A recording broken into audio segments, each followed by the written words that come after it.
আমরা এসআইআর এর পরবর্তী সময়ে দেখেছি যাদের নাম ভোটার তালিকা থেকে স্থায়ীভাবে বাদ গেছে, এমন লক্ষ লক্ষ ভোটার তালিকায় নাম না থাকা ব্যক্তিগণ বিগত সরকারের লক্ষ্মী ভান্ডার সহ নানা সামাজিক প্রকল্প কেন্দ্র এবং রাজ্যের সুযোগ পাচ্ছিলেন।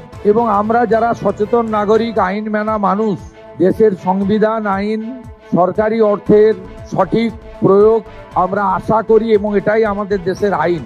আমরা কেউ চাইবো না যে একজন অভারতীয় তার অ্যাকাউন্টে সরকারের অর্থ প্রবেশ করুক। এক্ষেত্রে খুব পরিষ্কারভাবে বলে রাখা দরকার আছে, যাদের বিচারাধীন ছিল এবং পরবর্তীকালে তারা ট্রাইব্যুনালে আবেদন করেছেন, তাদেরকে আমরা স্থায়ীভাবে ভোটার তালিকা থেকে নাম বাদ গেছে এই পর্যায়ে ধরছি না।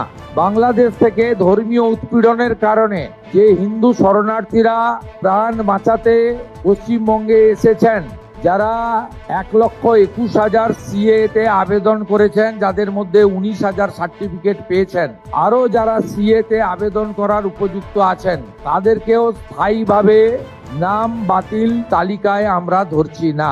এর বাইরে যারা রয়েছেন অভারতীয়, অবৈধ অনুপ্রবেশকারী, বয়স বাড়িয়ে বয়স কমিয়ে অথবা মহিলাদের জন্য অর্থনৈতিক সুরক্ষা স্কিমকে বিগত দিনে দুর্নীতির আশ্রয় নিয়ে বিগত যারা শাসক ছিলেন, যারা জনগণের দ্বারা প্রত্যাখ্যাত হয়েছেন, তাদের আশীর্বাদে পুরুষরা যে ধরনের বিগত লক্ষ্মী ভান্ডারের সুযোগ পাচ্ছিলেন, আমাদের এই স্বচ্ছতার সঙ্গে যে ফর্ম ফিল আপ এবং ভেরিফিকেশনে তারা সুযোগ পাচ্ছেন না, পাবেন না, পাওয়া উচিত নয়। আমি আপনাদেরকে আশ্বস্ত করতে চাই, আমাদের একটু আগে যে লঘু ফিল্ম আমরা দেখিয়েছি, ছোট্ট আমাদের ক্লিপিং দেখিয়েছি, তাতে পরিষ্কার বলেছি কোথায় ফর্ম পাবেন, কিভাবে ফর্ম ফিল আপ করবেন, কারা যোগ্য। যারা একেবারেই পারবেন না আসতে বা অনলাইন করতে পারবেন না, তাদের বাড়িতে সাহায্যকারী পাঠিয়ে ফর্ম ফিল আপ করে আনার দায়িত্ব পশ্চিমবঙ্গের বর্তমান রাষ্ট্রবাদী জনগণের দ্বারা নির্বাচিত সরকার। আমরা এই প্রক্রিয়াকে 3 মাস ধরে চালাবো ঠিক করেছি। যখন যখন যেমন ফর্ম আসবে এবং ভেরিফিকেশন হবে, সাথে সাথে তাদের অ্যাকাউন্টে 3,000 টাকা চলে যাবে। আমি অত্যন্ত খুশির সঙ্গে ঘোষণা করতে চাই, গত 3 দিন প্রধান সচিব পর্যায়ে আধিকারিকরা জেলা থেকে জেলা শাসকদের, বিডিওদের সাহায্য নিয়ে এবং একটা বড় অংশের জনপ্রতিনিধি তাদেরও প্রত্যক্ষ সহযোগিতা নিয়ে, সর্বোপরি জনগণের অংশগ্রহণে, মা বোন দিদিদের অংশগ্রহণে আমরা ভেরিফিকেশন করা ফর্ম পেয়েছি বা আমরা পোর্টালে নথিভুক্ত করতে পেরেছি 28,25,769 জন। 28,25,769 জনের অ্যাকাউন্টে প্রধানমন্ত্রী নরেন্দ্র মোদীজির গ্যারেন্টি স্কিম ডবল ইঞ্জিন সরকার আপনাদের অ্যাকাউন্টে ট্রান্সফার করলো। আপনাদের সামনে আরো অনেক দিন সুযোগ থাকবে।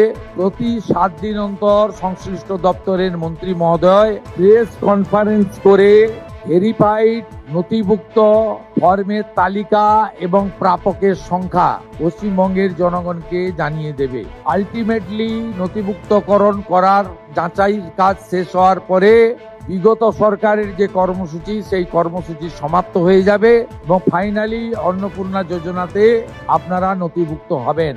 একইভাবে স্বাস্থ্যসাথীর ক্ষেত্রেও আয়ুষ্মান ভারতের পোর্টালে স্থানান্তরকরণের কাজ, নাম পরিবর্তন করার কাজ আমাদের যেভাবে শুরু হয়েছে, এটাও ঠিক একইভাবে শুরু হলো এবং আপনারা সকলে সুযোগ পাবেন। আপনাদের সকলের সহযোগিতা প্রার্থনা করে আজকের এই 3টি স্কিম নিয়ে আমরা এখানে মন্ত্রিমণ্ডল আধিকারিকরা সমবেত হয়ে গোটা রাজ্যের সমস্ত ব্লক ডেভেলপমেন্ট অফিস, সমস্ত মিউনিসিপ্যালিটি, কলকাতা কর্পোরেশনের ক্ষেত্রে বড় ভিত্তিক আমার যে মা বোন দিদিরা আছেন, তাদেরকে আরেকবার এই মা দুর্গার ভূমি পশ্চিমবঙ্গ, যেখানে স্বামী বিবেকানন্দ দুর্গাপূজার মহাষ্টমীতে কুমারী পূজা দিয়ে শুরু করেছিলেন, না জাগিলে ললনা এই বিশ্ব জাগে না, যে মাটি থেকে রানী রাসমণি থেকে শুরু করে স্বাধীনতা সংগ্রামী বীরাঙ্গনা মাতঙ্গিনী হাজরা দেশকে এগিয়ে নিয়ে যাওয়ার ক্ষেত্রে, আধ্যাত্মিকতার ক্ষেত্রে, সংস্কৃতির ক্ষেত্রে, সংগ্রামের ক্ষেত্রে অনন্য নজির রেখে গেছেন,